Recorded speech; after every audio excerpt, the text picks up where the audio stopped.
That folk music that you play there, what is that? How do you call that folk music? I think it was Studs Terkel who asked Big Bill Brunzi, did he consider his blues music to be folk music? And Big Bill says, well, never heard no horse.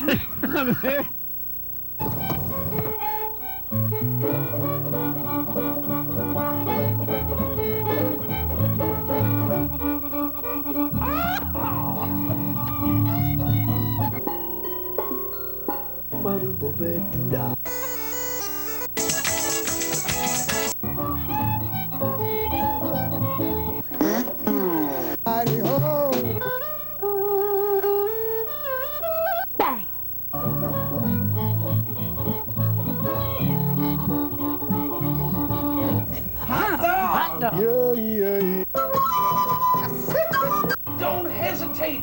It could be your ticket to a new tomorrow.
Hey! Thank you. All right, the show is Horses Sing None of It. Our guest today is the Lowlander Highlanders, which is Beverly Conrad on fiddle. Nice to have you on the show. Luke Blick on rhythm. Nice to be here. So you met how? Luke started taking fiddle lessons. That's his fiddle. And after a point, he thought it looked like a lot of fun playing music. And he probably would have played the fiddle with the exception of one night. He was bragging about how fast he could hammer nails. And I thought at the time, it was one of those nights, I thought at the time, well, I really didn't need another fiddler to go along with me on different gigs and things like that, but a drummer would be nice. And then I wondered if he could turn the nail hammering talent into drumming, which he did. He picked it up right away. My theory is she just wanted me to stop playing the fiddle. So are you a carpenter in real life? I was in construction work, various jobs for most of my life. Me too, I'm a cabinet maker. Woodworker by trade. Seems to go with music somehow. Yep. Works for me. So what was the name of that tune? The tune that we just played is called Acres of Clams, but it started out a long time. It's actually got many different names. It started out over in Ireland as a tune called The Boys from the West. And then at one time it was called Rosin the Bow, and still is. Rosin being some nice man, and Beau being, he was somebody's boyfriend. And they would sing the song, "We'll drink to old Rosin the Bow." And when it got over to this country, Mr. Rosin, the boyfriend, was lost, and it became Rosin the Fiddle Bow. So we knew it over here in the Appalachians as Rosin the Fiddle Bow. It went out west, and an old prospector got hold of it. And he turned it into a song, thinking that if Some people were going out west. Some people went down to California. If they found gold, they would be rich. But he decided to go up to the Puget Sound instead, where when the tide goes out, it leaves a mile of beach. And it leaves literally acres of clams. And if he could dig up acres of clams, he would be a rich man. So it became Acres of Clams. And then during the Civil War, somebody took it as Abraham Lincoln's campaign song, and they changed it to Lincoln and Liberty. These were long before the days of copyright. You could do that with songs. Uh-huh. You're a wealth of historical information. On that tune. What else would you like to play for us? Well, let's see. How about playing Soldier's Joy and Liberty? There are certain tunes that, if you're a fiddler in central Pennsylvania, and I found actually pretty much up in this region, you just better know. And banjo player too. And Soldier's Joy would be one, and Liberty is one of those tunes. Isn't it kind of how we measure each other? You know, when you don't know what the other person can play or how they play, you know, how fast are you going to go? Will I be able to play with you right? You say, well, how about Soldier's Joy? Yep. Everybody can do it. So any of you who haven't heard it before, here's how it goes. And if you're a folk musician, you might as well learn it. Luke is going to play bones with this. He made these in his shop.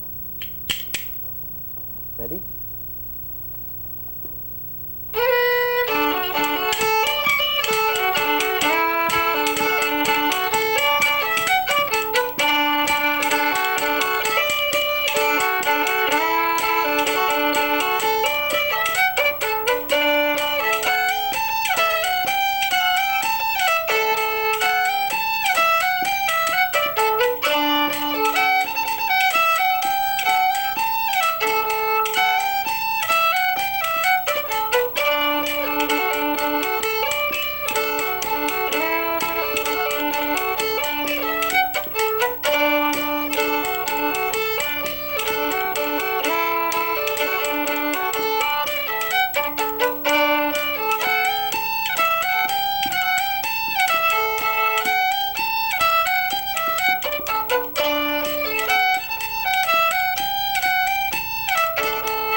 Hey. Thank you. Thank you. Soldier's Joy is a Civil War song. I know that much about it. Yeah, they say it goes back before then. Yeah. Yeah, supposedly, and there's a story.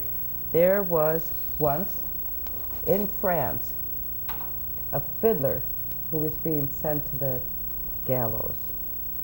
And supposedly he had a favorite tune that he liked to play. And all fiddlers always bring their fiddle with them to the gallows. Why did they hang so many of them? That's why I switched to the drum, maybe. Well, this fiddler was playing this tune, and at the time it was called The King's Head, I believe. And the fiddler did such a good job that the king said he could be let go. And at which point it was called Soldier's Joy. I guess so. Yeah, and Soldier's Joy. And the other reason, let's see, Soldier's Joy, at one time it was called the tune Payday in the Army, so that was the Soldier's Joy. It goes way back. Probably way back even before the Civil War, but at least to them. What you got? What next tune do we have? Let's see. How about this one? We're going to play the tune called Jug of Jigs. It's 3 jigs.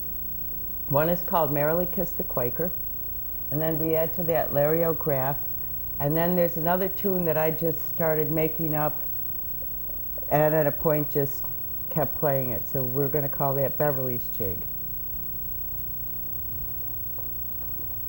One of the little diddlies I made up and didn't forget. Okay, Jug of Jigs.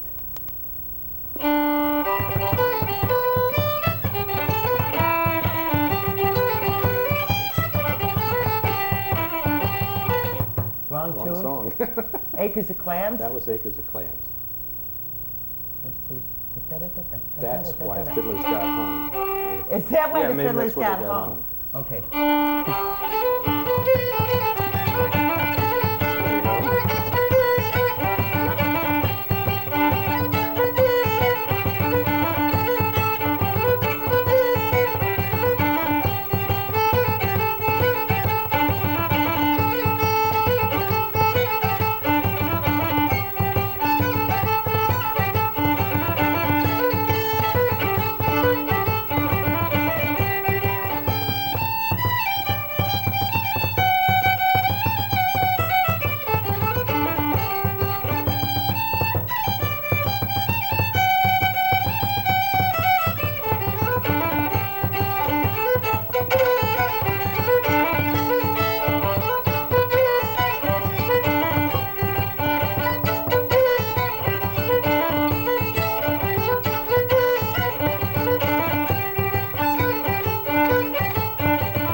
Hey, Thank you. Thank you.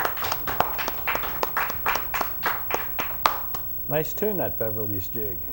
It works. I'm glad I didn't forget it. Sometimes you play the same notes often enough, and that's what they turn into. Now I'm seeing a connection between that set of tunes and your garb, your colorful garb, and your name of your group. Lowlander, Highlanders. Well, how did we arrive by that name? We happen to like music from the Highlands, but Luke lives in a hollow and I live in a swamp. So we became the Lowlander Highlanders.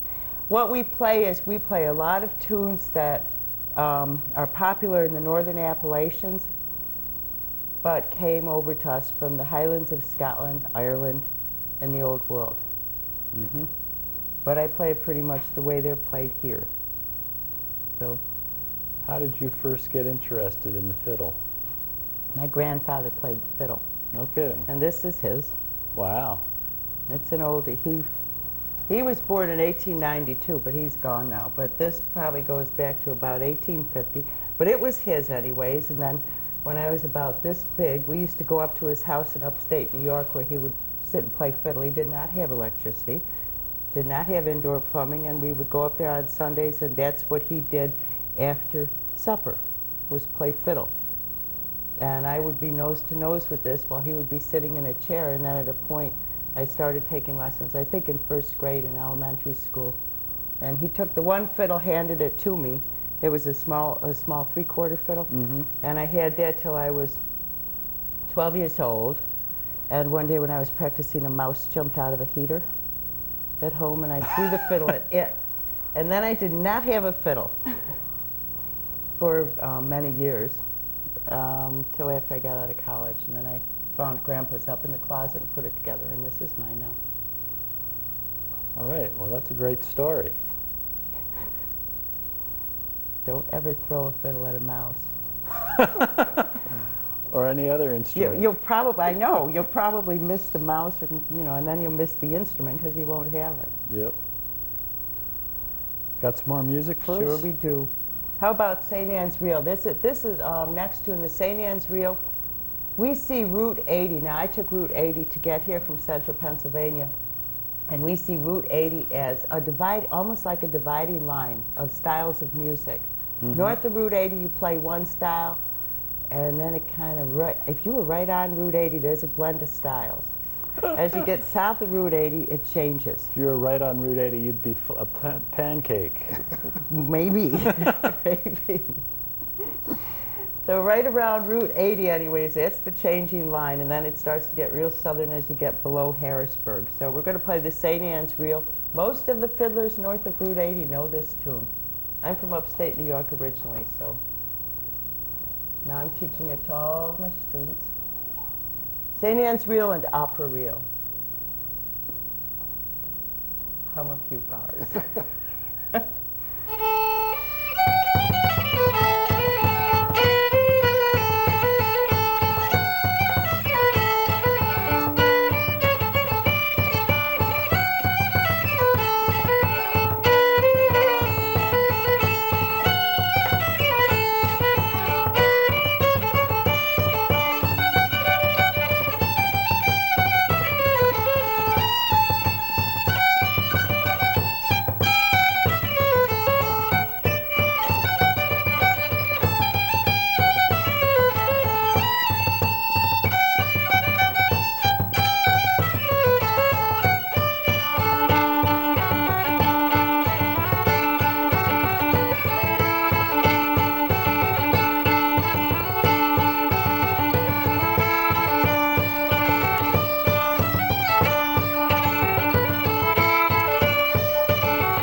Thank you.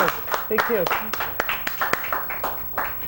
We should tell folks how to get in touch with you in case they want to Okay. find out where you're playing or about your recording or lessons or whatever information there is to be found. bevconrad@yahoo.com. You can email or you can go to Bev's website, fiddlerwoman.com. Fiddlerwoman.com. We have information about Luke and I, the Lowlander Highlanders, and also, most importantly, fiddlerwoman.com is a website devoted to the fiddle. They are online fiddle tabs, so you do not have to know how to read music to learn how to play the fiddle. I even show you where to put the tape on the fingerboard to get started. And it's all free. Cool. So if you want to learn how to play the fiddle, go on to fiddlerwoman.com and get your first lessons for free. people are welcome to email me questions. I get questions from people from all over the world. They're welcome to email me questions about the fiddle. I write a column for the Old Time Fiddlers newspaper, and in this issue I got one of the most interesting questions I've ever gotten. A woman happens to have a haunted fiddle, and she asked me how to deal with it. So I told her. And what's the answer? Well, there are many things you can do to deal with it. It had to do with clearing up the fiddle's voice, for one, so that she could tell what the fiddle might be saying to her, because she felt it was talking, but it was not. It was unclear. So you hear this sound here? Okay, that's the tail of a rattlesnake, which you put inside a fiddle to clear up its voice. So I suggested that to her. It fits in through the F-hole? Yep, right there. How about that? Never heard of that one. You never heard of that one? No. Oh, well. But then I'm not a fiddler. Oh, okay. Because I wondered if you had a fiddle that had a foggy voice or something, that's what you do to clear it up.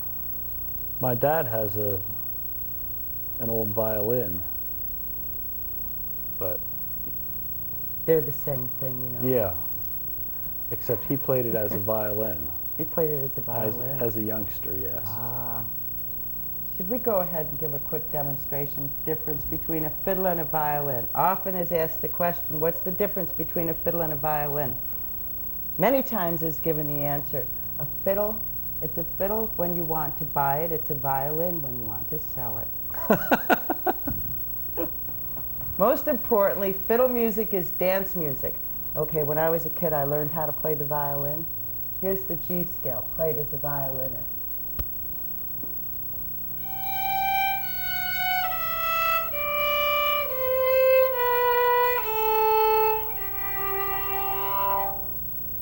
You know how pretty that was? G scale, all the way down. Now, to turn it into a fiddle, what I'm going to do is just add a little bit of an accent here and there to the exact same notes. Exact same.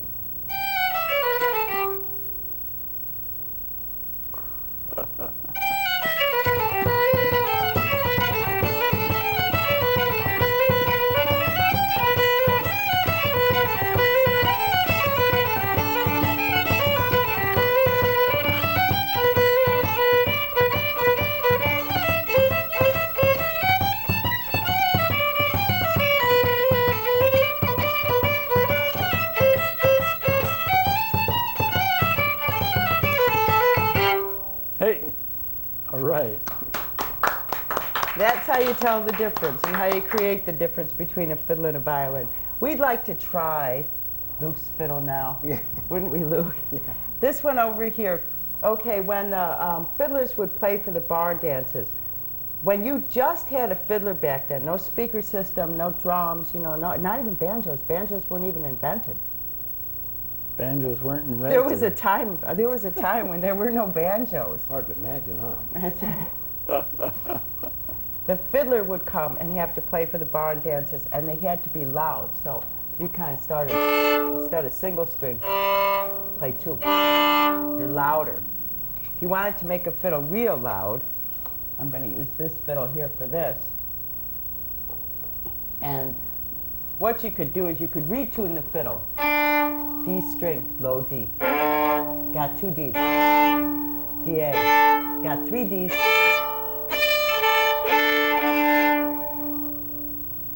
You could make the fiddle real loud. So we're going to play a tune now that's traditionally played in with what they call a D tuning.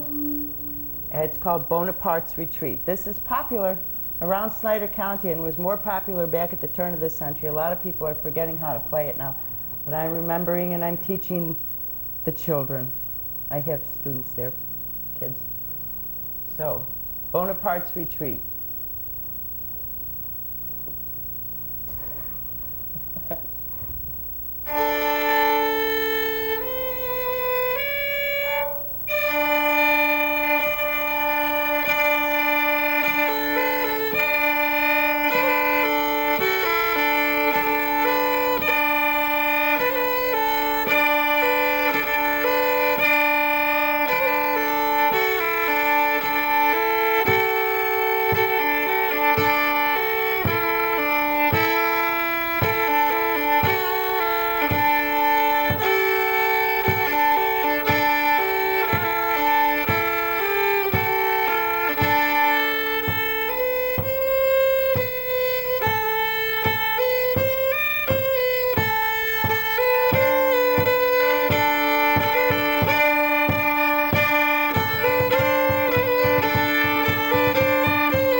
All right. Thank you. Thank you. The Lowlander Highlanders.